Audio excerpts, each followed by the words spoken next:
You've heard us say it before. The black vote is powerful. And for decades, we've witnessed the lengths that donkeys and elephants will go to sway the black electorate in their favor. But when the elections are all said and done, what are we left with? What promises have been kept? And who's really working to serve our needs?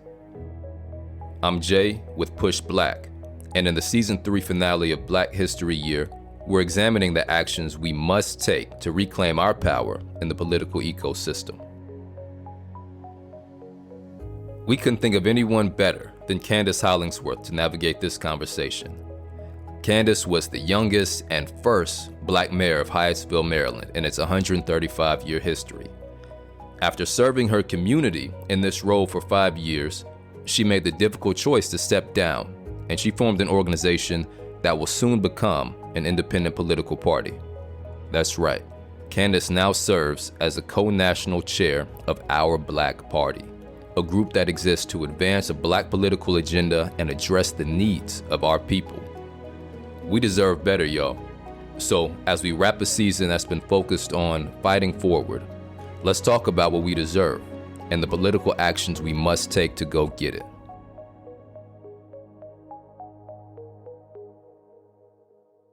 Candace, what does Black liberation look like to you?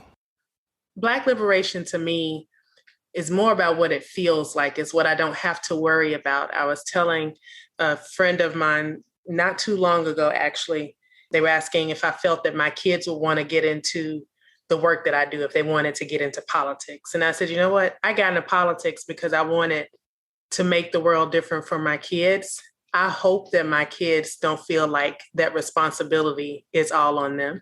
And I think the freedom to have to choose when we exert our power and when we show up in spaces that are not necessarily for us, that we get to choose when we do that, I think that is liberation. That it doesn't feel like a constant and daily mandate for us. Doesn't mean that the work is ever going to stop, but at least we have a moment to rest and to think and to be ourselves. So if I'm hearing you correctly, you're hoping that the work that you and others are doing will get to a point where it's not as urgent for future generations. Right. Although I think in the ways that our communities are built, I think we'll always have some element of that, but not for survival. And right now it feels like it's for survival. I would like it to be the work that we do is a value add. I like that. So let's get into it. How is the work that you're doing currently contributing to your vision of Black liberation and political freedom? I ran for elected office. It was never on my list of things that I wanted to do with my life. And I got in politics because I wanted to make sure that my kids grew up in a community that they felt they were safe, that they felt that they could return to after, they go away for college or whatever, come back. Look, I always have a place at home. And part of that is because my personal story and my personal relationship with Memphis, how I wish I were home. And I definitely honor all of those folks who stayed home or returned home, but that wasn't my path. And I want selfishly for my kids to be able to say, Hyattsville or Prince George's County is always home for me. And as I've been doing this work, I've realized, as mayor at least, I realized that my kids certainly have that peace of mind right here at home. And I asked my son when it was shortly after Ahmaud Arbery was murdered, I asked my son, if he felt safe. And he said, I feel safe here, but not necessarily everywhere else. And when faced with trying to grow Our Black Party and still, completing my term as mayor, I made the really difficult decision to step down as mayor because I said, I want to devote my time to growing this organization, because what good is it that I create this safe space for my kid right here at home, but his world of safety is limited only to where he grew up. And it's important to make spaces outside of Hyattsville, outside of Maryland, outside of areas that we would consider liberal or progressive enclaves, that we extend that work further. And with Our Black Party, we are trying to do just that by making sure that local governments, so your city councils, your school boards, and someone even mentioned on an interview I was on the other day, even your coroner, in some places where that's an elected position, where those positions at local levels are passing policies and acting in a way that is in support of Black life, is in defense of Black life, and ensures that we are improving the quality of life for Black people across this country and not just in those areas where the chosen few are. Can you tell me about Hydesville? What is it like, specifically as it relates to Black folks? Hydesville is an interesting place. I moved here in December 2009. And I said, I only moved here because it's where we could afford to buy a house. So I knew really nothing about the city before we got here. And when we got here, bought our house, someone rang on our doorbell and was like, "We bought you pumpkin bread." And I was like, "Who does this? This actually happens in real life."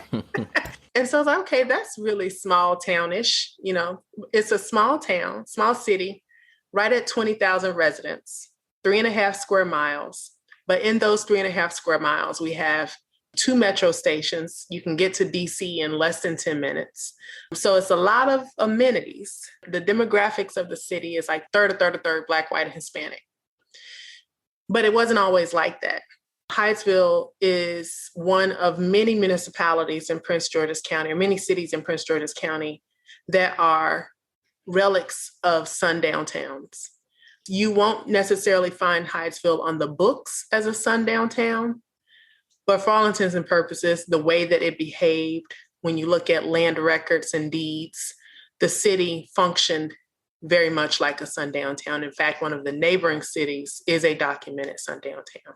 Real quick, can you just give our audiences a description of what is a sundown town? Sure. A sundown town is a city or a place where Black folks are not expected to be after dark. You come in to work or to do business, mostly it's working for a white family, and you leave. If you're caught after dark, it's kind of like it's expected that you might be harassed, beat, or arrested for being in those spaces. And so its behavior is very much like a sundown town. And so think about that in the context of this new demographic, with its first Black mayor, me, being elected in 2015. And so now the city's residents consider themselves to be very progressive, very liberal. But what comes with that is a lack of understanding about how that history relates to the lived experiences of Black people today, and how, especially for those who lived in the city for years, and that memory that they have about the city at those times, how that influences the ways that they engage with government, the ways that they think the government is supposed to respond to them, and even their expectations of what the government is supposed to do.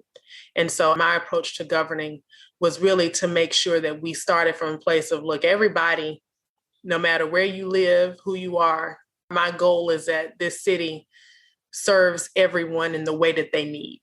Before we started really talking about equity on a regular basis in local governments, that was really what we were trying to do and trying to achieve here. So talk to me about the transition. You said you had to make a seemingly tough decision to step down as mayor and to do a different type of political work. Can you tell me about that decision and what that transition was like? We decided to start Our Black Party in the summer of 2020. I think at the same time when so many people across the country are trying to figure out exactly where they fit in this, I'll call movement, although we know that the issues that we're addressing are not new. So the movement is not new. It's taking on a different momentum right now. And I thought that as an elected official, it was my responsibility to make sure that I looked at what role does policy play right now? Because there's certainly protests, but how does protest influence policy? And as local elected officials, and especially as Black elected officials, we felt it was necessary for us to make sure that we created a space that Black elected officials held themselves accountable, and also that created a space for residents or, Black folks to hold our elected officials accountable for delivering on the policies that our communities need. And doing that at the same time as trying to figure out as a city, how do we respond to COVID? How do we make sure that our residents have what they need? This was in June of 2020. So that was like right at the moment where we're still trying to figure all this stuff out. And you always want to do your best. And I decided pretty quickly, probably in July or August, I said, this is not sustainable for me, and especially when we get into the conversations about mental health and rest, I was able to quickly recognize that that wasn't sustainable for me to continue to try to do both if I wanted to do them both well, because our communities deserve someone who's able to do the job well at their full capacity or their full strength. And so that's why stepping down was a difficult decision for me, because I loved my job as mayor. I loved it. And to no longer do that work and devote it to something else entirely was a big decision for me. So I want to make sure we have a clear understanding of what our Black Party is. Is it currently a political party? Is it an organization? Summarize exactly what it is now and then what you all are planning to do with it in the future. So when we first started, folks, keyboard gangsters, we are tough on people when they first start and we don't quite understand what they are. And the name says party because that's what we aspire to be, is a party. And people are like, well, you should have named it something else if it's not technically a party yet. So to answer the typical questions, folks say, am I going to see our Black Party on the ballot right now? No.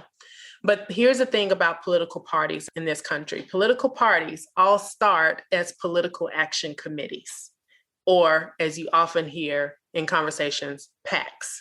So our Black Party is a PAC. We are a PAC that raises money to help support candidates and or policies or both that help advance a Black agenda for Black America. And our goal, in order to become a party that's recognized, where we run candidates, where we are on a ballot, we have to do work in multiple states to demonstrate that we are getting membership, that we have activity, and that we are engaged in political activity primarily. And so what we are doing right now is why you may see us talk about our state directors. We have state directors in 7 states now, where their sole purpose is to grow and develop membership in those states to help identify candidates, help support candidates, and also push policies at the local levels where the majority of Black folks are, so that we can get to a point where we are able to be a classified party and have a candidate on a ballot. For a lot of folks, this sounds like speaking a foreign language. So are you able to provide any context for any of the history around similar types of initiatives from Black folks that sprung out of our lived conditions? Yeah. The idea of an independent Black political party is not new. For one, when we started, we also know that the desire to have an independent Black political party has been an undercurrent for years. And I would say we could probably go back or reference the Niagara movement as probably one of the very earliest predecessors of a Black independent political party. Going forward through the 60s and 70s to 1972, where there was a big Black political convention and assembly in Gary, Indiana. And at that assembly is where there was a very contentious discussion about who the assembly should support for president. And that was when Shirley Chisholm was running. And so then moving forward from that assembly, they were developing these kind of like chapters of political assemblies across the country. And their goal was very similar, almost exactly the same. And if you look at some of the documents from that time, it is heartwarming, but also infuriating to see that the language and the needs and the demands are so very much the same from 1972 to 2020. And so what we saw from 72 to 80 was this mobilization statewide in different states to build and move towards building a political party. That party that was formed in 1980 was the National Black Independent Political Party. You may be familiar with Manning Marable. He was one of the leaders of that party for years. It did not last long. It lasted about 6 years.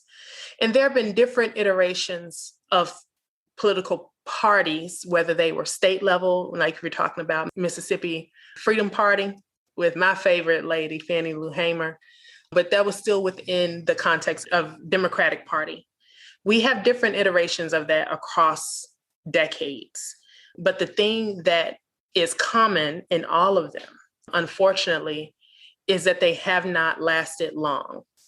And when people ask, especially in the moment in 2020, when the urgency is there, the need is there, and, the demand is high, people want to know, okay, what we're doing, where we're going to move to next. Everybody's ready to roll. And when you're building an organization, if you don't grow deliberately, if you don't build with intention and have a very clear objective at stake, you will lose. And so we're trying to build with that in mind, to grow in a way that allows us to say that our Black Party is the party that was able to stay alive and endure, so that Black folks always have a political party that is keeping the interests of Black people at the center. There is an argument that says that independent parties or third parties do more harm than good. What is your response to that? The response to that, I think, is one, that many times that notion comes from a place where we just always expect to get the short end of the stick. And it reminds me of when I ran for office in 2018. It would be considered a higher office because their scope of responsibility covered more areas. I was running for a county council position and I lost, but I went in to that role. I was challenging an incumbent because that incumbent was not doing a good job for our community. And I went in with two objectives.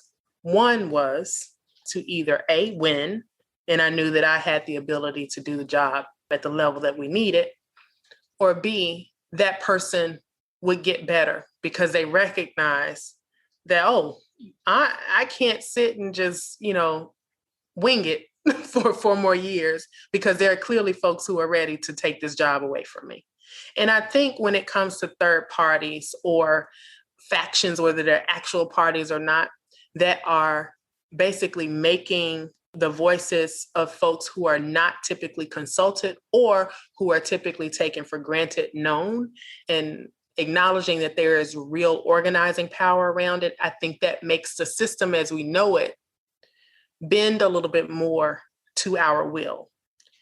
To look at it from the perspective of saying, it's just going to make it so that this candidate's not going to win, that's assuming that that candidate is the one that we want, that them in their current form is planning to do what we need. And that's not always the case. When you organize and you demonstrate electoral power, meaning the power to get people to the voting booth and make a choice or not, that tells a candidate, okay, these are folks that I need to listen to. I need to at least figure out how to get my policy positions in order. And I want to also take a step back to recognize that for our Black Party, we view the federal work, so your presidents, your senators, and U.S. representatives, that's the cherry on the top. The real work and the real organizing and the places where we can really make the most difference are in our local communities, where in many cases, with the exception of large metropolitan areas, in many cases, the people who lead those communities, the people who run for office in those areas are actually not partisan at all. And so having an organization like our Black Party that is there not just to push them towards the policies that we need, but also to help nurture the conversation and shape the dialogue around what's needed for Black communities is really important. Because it's not just saying, hey, I'm going to run as an Our Black Party candidate. It is also running as an Our Black Party candidate, but more importantly, I'm running with the values of Our Black Party and the policy priorities of Our Black Party at the center of everything that I'm doing.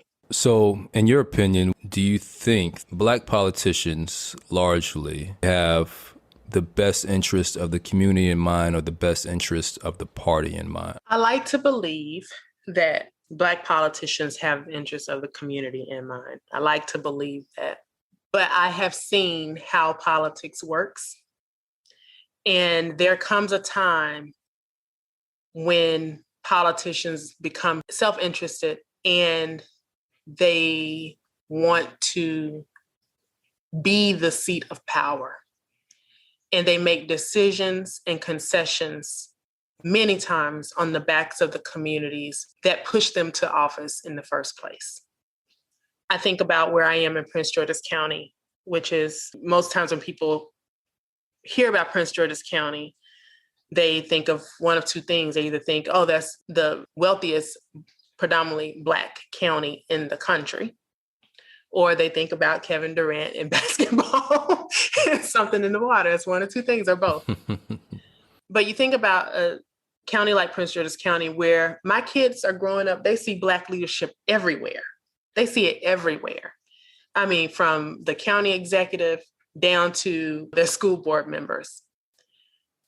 But yet we are still talking about underperforming schools, still having communities where senior residents are trying to figure out why the potholes aren't filled, why the trash cans aren't replaced, why are my services decreasing, but my taxes are going up. And you would expect that some things are not a topic of conversation when we are the ones in charge, and yet they are.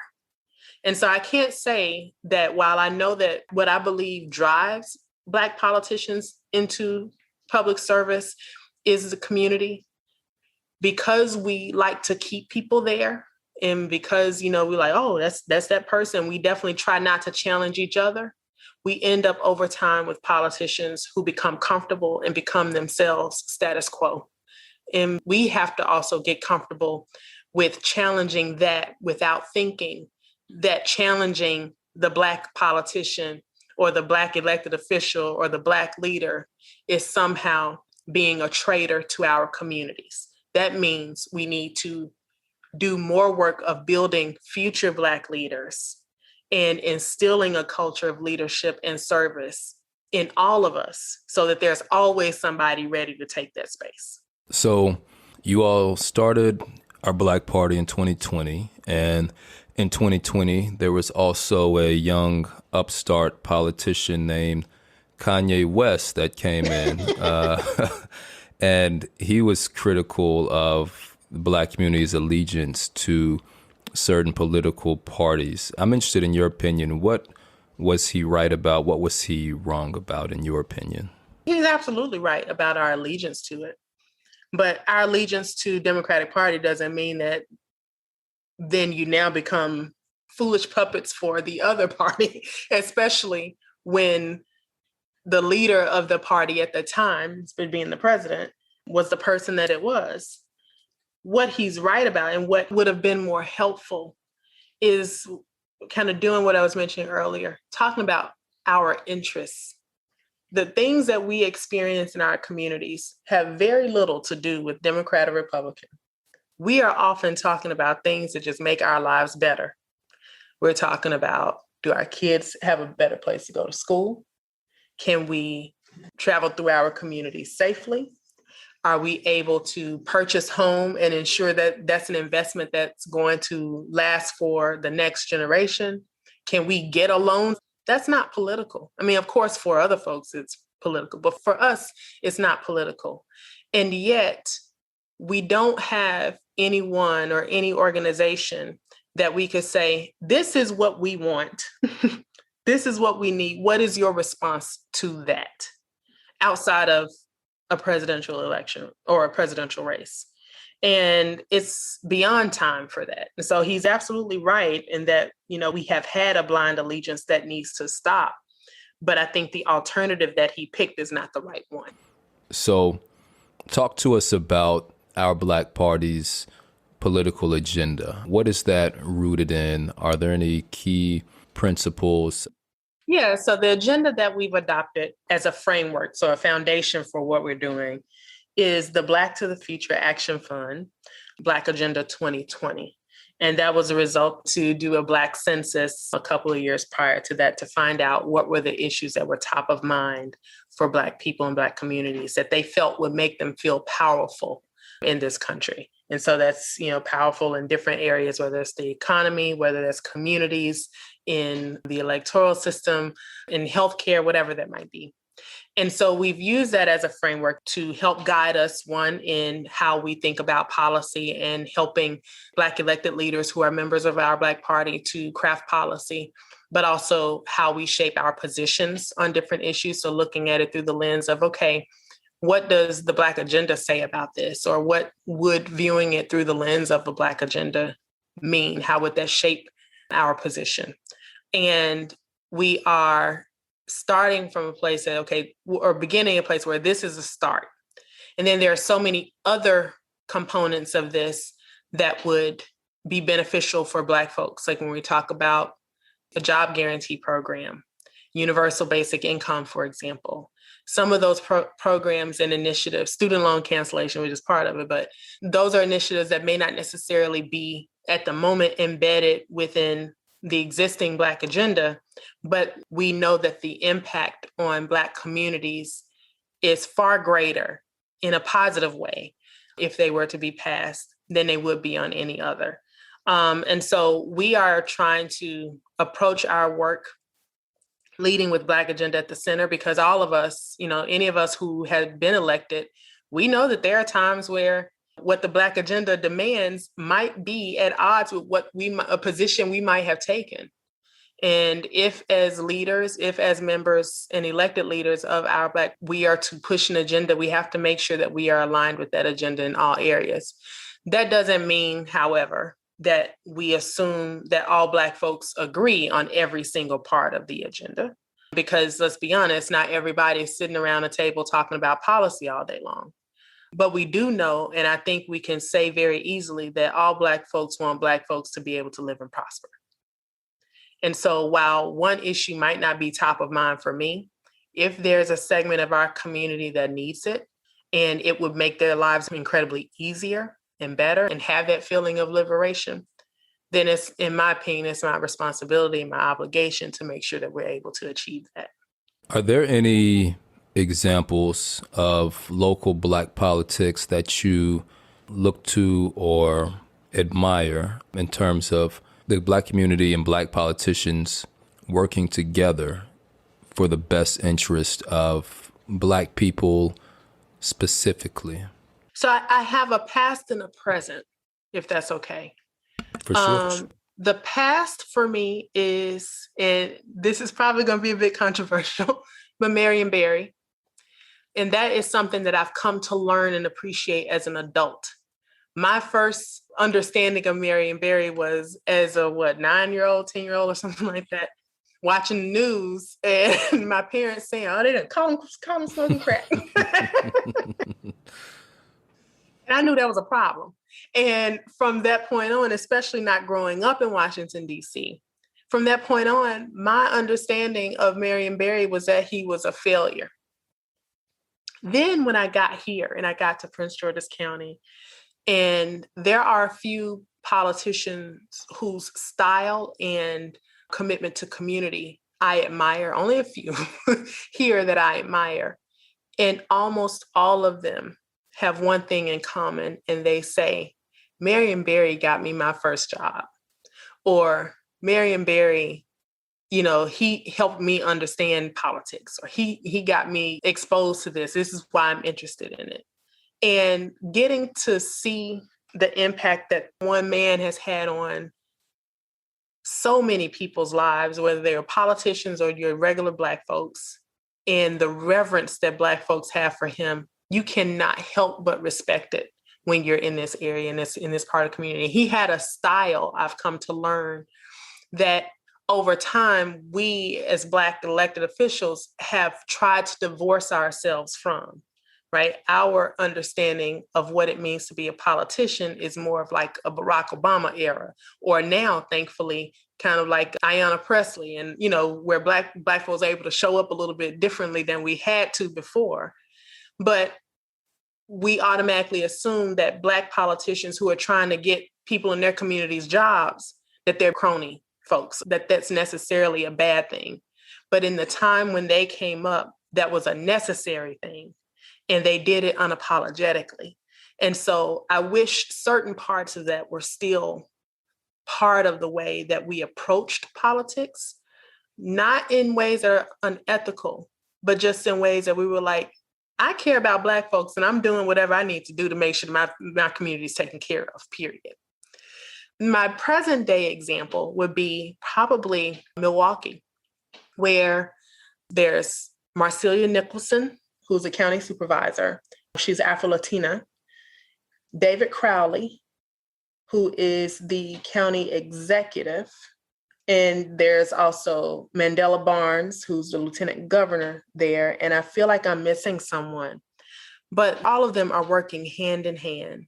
If there is, it's not visible to the outside that there's any issues with, turf or feeling like, oh, I don't want them to do this because then I'm going to look bad. Like none of that. It seems like they are leading with what they know their communities need first. And it's actually really beautiful to see. They support each other. They are passing policies they were one of the jurisdictions that passed the racism as a public health threat policies or resolutions early on. I want to say 2 years ago. But I think they are an area to watch, or rather a trio to watch and pay attention to. It seems like there's a trend in certain cities where Black politicians have been successful and the Black political understanding is a bit different. Like the cities you mentioned, there seems to be certain things that are common, but I can't quite put my finger on it. What are your thoughts on this? So when the communities don't have a significant Black population, I do think it's still possible. And I think it's even more important for us to really exercise that muscle of collaboration and building with an agenda in mind, but not necessarily making it public. I went to a number of white schools, and in undergrad, I led the Black Student Alliance for 2 years. So I'm very familiar with what it means to work a little bit more stealthily. And that is the case in communities where either the Black population is not dominant, or if there's a significant Black population, but the people who typically get out to vote are white.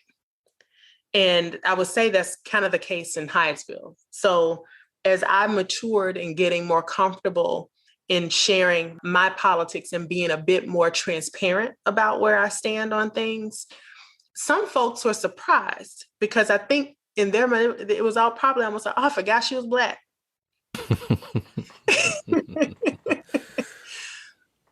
Because I've had to navigate in that world for so many years. But over the course of the time that I was in office, the council went from one Black woman to predominantly Black council, 6 out of 11. Went from, this town that's considered a sundown town, we're not expecting the government to be responsive to what you need, to not only having a Black mayor, predominantly Black council, we had a Black city administrator, had a Black treasurer, a Black chief of police. We were responsible for running this government. But do you know what made it difficult? Was the lack of collaboration among those of us who made up the majority. Where it broke down was in this, what became a battle over turf. It's kind of like, I guess, what people would call more frequently crabs in a barrel. I don't really like that phrase, but that's probably what people would describe it as. And it prevented us from moving as quickly as we could on the things that our community needed. And so I think in communities where, like I said, might not be predominantly Black, or, the electorate might be predominantly white, it's really important to exercise the muscles of collaboration, getting to the point where you're able to work together, not necessarily need to have credit, but know that at the end of the day, if the goal is being met, that's what's important, because we have to sometimes do this stuff and make them wake up and open their eyes like, oh, wait a minute, what happened? And I think that is possible, but we have to do it deliberately. Speaking of that, I'm looking at your core values on the ourblackparty.org website. And number 9 says, above all, Black people have a responsibility to love each other, and accountability is love. So in what ways can our community hold our Black elected officials accountable? First thing, and when we first started, this was a common refrain for me, is that setting the expectations. You've probably experienced this in the work environment, right? Where, you don't say what you expect, you're not going to get it. But you at least start with what your expectations are. What's the ask? What are the requirements? What do you want? What do you need? And I think by beginning with saying, okay, we are an organization that is leading with the Black agenda. These are the things that we expect your office, or we want your office to work with us on, is the beginning of an accountability cycle. Accountability isn't, oh, now it's election day. Well, you should have known what we wanted. That's not accountability, because it's working off of assumptions both ways. It's assuming that that person's Black experience is the same as yours. And it's assuming that that person's compassion and care for your Black experience is the same as yours. And so I think we start with being very transparent and open about what it is that our communities want and need. And then, deciding, okay, all right, so how are we going to work together? And at a certain point, when it comes to either learning that that party is not someone you can work with or is willing to work on your behalf, then you ramp up what that looks like. That means, okay, well, we need somebody different. Or if it's someone that you think can be pushed, then that means ramping up the organizing power to push those people in the direction that they need to be. I was telling somebody not too long ago about, I reference the county here because it's where I am, but we are a blue state all around. But especially in the county, pretty much every race is a Democratic primary. Like you don't expect a Republican challenger to win, right? So when anybody's running, the primary is pretty much the deciding race. So whoever wins the primary, that's going to be the person that makes it out. So if the county executive, if there are 5 people running for county executive, 5 Democrats, whoever wins that primary is the person that's ultimately going to become the county executive. And the turnout in primaries is typically so much lower than the turnout in your general election, whether that's presidential or gubernatorial. So for example, our county executive won, I want to say with roughly 80,000 votes, won the primary with roughly 80,000 votes. And when you think about a county of right at 900,000 people, 80,000 is not a lot of folks. It's not a lot of people. So if there were an organization, for example, like Our Black Party, that was able to grow its membership in Prince George's County, for example, to 50,000 people, do you think any candidate for county executive will be able to tell them no? Probably not. So when you try to, bring the mission down to what's attainable, I think 50,000 people is attainable. And I think if we were to look at other cities like this, I call them sometimes blue states, black holes. It's like there's a blue state, but I'm still complaining about the same thing. And so when we look at it that way and we start looking at the data and saying, okay, what is our win number as people? Candidates look for their win number. All right, so people, what's our win number? How many people can we organize together to the point where it makes it hard for anybody seeking office to tell me no? I'll admit that I'm still learning about local politics. There's a lot going on, right? I think for most people, that's probably the case why so much emphasis may be put on just the national presidential election, because local is just so much. If you could tell us maybe across the board, what types of local races or positions should we be focused on that affect our lives in significant ways that we may not even be aware of? Oh my goodness, there are so many. So one of the things that I feel is a very easy lift is looking at your local governments are asking your, elected officials to look at this and finding out what's still on the books in terms of their charter of what is considered an offense, a civil offense that is punishable by either a hefty fine or jail time. So I looked back at Hyattsville's charter, for example, and I had us remove any references for a civil municipal infraction that resulted in jail time. Why? Because there's not a single municipal infraction that anyone should be going to jail for. And by municipal infraction, I'm talking about something like, let's say if I were going door to door selling Girl Scout cookies with my daughter. Now, most people probably wouldn't have anything to say about it. But let's say I look strange or I look suspicious to someone. That's going to result in them calling the police. And then they're going to say they're peddling, going door to door, selling without a license. And that's punishable by either hefty fine or jail time. They are old relics of, the ways that people tried to deal with things instead of trying to approach them from a more restorative, in a really just pleasant and community building way. So I would say that's one of the things. Look at the ways your city punishes things. The other thing that was really important for me even here was addressing how we assess fines. So you have a parking ticket. Let's say your meter was $1.50 and you get a parking ticket that's $35. Dang, okay. Well, after 15 days, let's say you forget about it. Your payday don't fall on some reason don't fall on the right payday. Now that $35 is $70. All right, if you go 30 days, it's now $140. Is $140 really a reasonable amount to charge for someone who didn't pay $1.50 to begin with? No.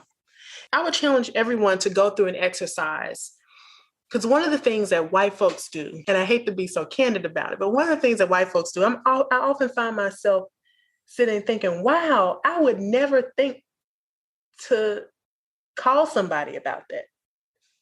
Because we are so accustomed to just dealing with it.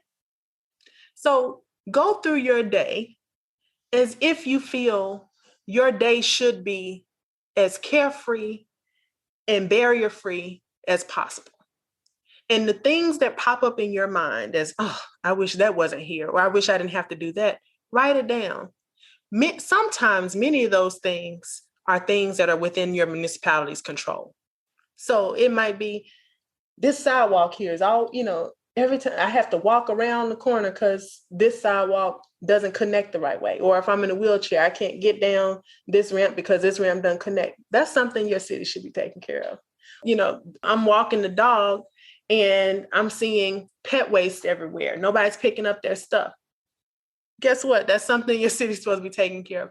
Go through your day living like an audacious white person and then challenge yourself to ask somebody to make it better. I love that. Call it the Karen Challenge. Put it on TikTok. I think we can make this a thing. Seriously. Like I look sometimes, at the things that happen on my neighborhood listserv, and I'm like, wow, it would never cross my mind to ask somebody to fix that. Yeah. I'm going through my head right now, thinking of all the things just today that I'm like, yeah, I could see how I could call somebody about that. So I appreciate you laying that out in such a clear way. That's much appreciated. So tell us a bit about what you all are working on right now. Because I know 2020, obviously there was a big election. There's a lot going on just in the year in general. This is on the other side of a lot of that. So what are you all planning that you are at liberty to share? And how can folks get involved if they would like to get involved? I am so happy to be on the other side of the 2020 elections, mostly because it gives us a little space to breathe. And it's not that we were so busy, mobilizing for 2020 elections, but more that what we are doing, people have such a great thirst for it that they want to know what's next, what are we going to do next, where y'all at, what's happening. And so now I think with the election fatigue also setting in, and let's be honest, a little bit of complacency because the previous president is no longer in office, we have a little bit of breathing room. But the things that we are focused on right now are, one, making sure just, having a healthy organization so that we have, clear leadership, that we're raising money so that we can do the things that we want to do, like supporting candidates, like researching policy and crafting policy proposals for local elected officials to be able to use elsewhere. Like I said, we've appointed state directors in 7 states. We are getting ready to appoint 4 more because we want to have presence in the states where Black population in this country, either by raw numbers or by percentage of the population, is the greatest. Right now, the 7 states where we have state directors are Washington, D.C., which we hope will be the 51st state, Indiana, North Carolina, South Carolina, Florida, Georgia, and Michigan.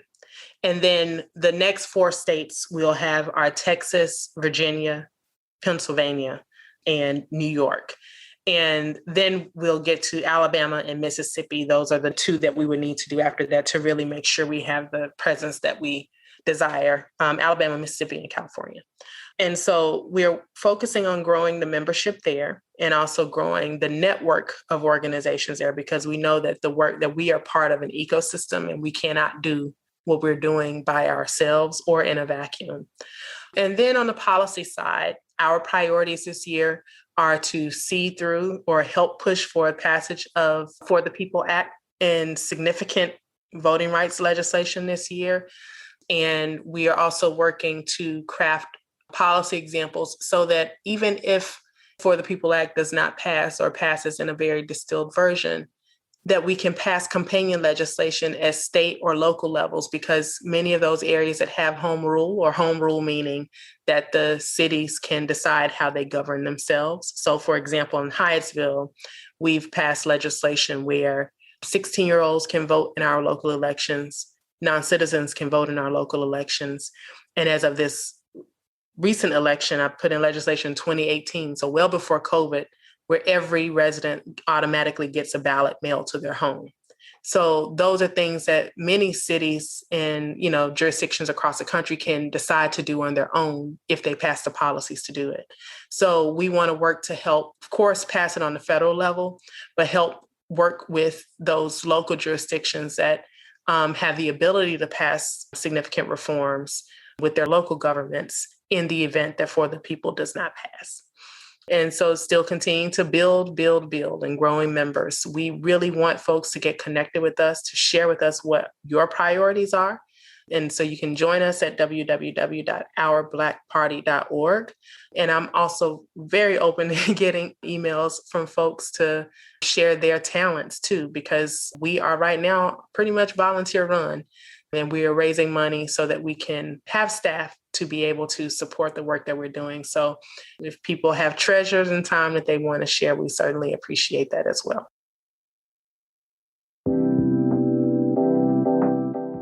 And just like that, we're at the end of this episode of Black History Year.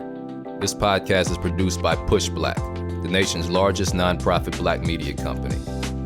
At Push Black, we agree with Marcus Garvey when he said, "A people without knowledge of their past, history, origin, and culture is like a tree without roots." And I'm guessing you probably feel like that's important too. I mean, here you are at the end of a podcast about Black history. You matter. Your choice to be here matters. It lets us know that you value this work. Push Black exists because we saw we had to take matters into our own hands. You make Push Black happen with your contributions at blackhistoryyear.com. Most folks do $5 or $10 a month, but everything makes a difference. Thanks for supporting the work. The Black History Year production team includes Tareq Alani, Patrick Sanders, Abeni Jones, William Anderson, Jareyah Bradley, Brooke Brown, Shonda Buchanan, Briona Lamback, Courtney Morgan, Akua, Tasha Taylor, Leslie Taylor Grover, and Darren Wallace. Producing and editing the podcast, we have Cydney Smith and Ivana Tucker. Julian Walker is the executive producer of the podcast. And I'm Jay from Push Black. Thanks for checking us out.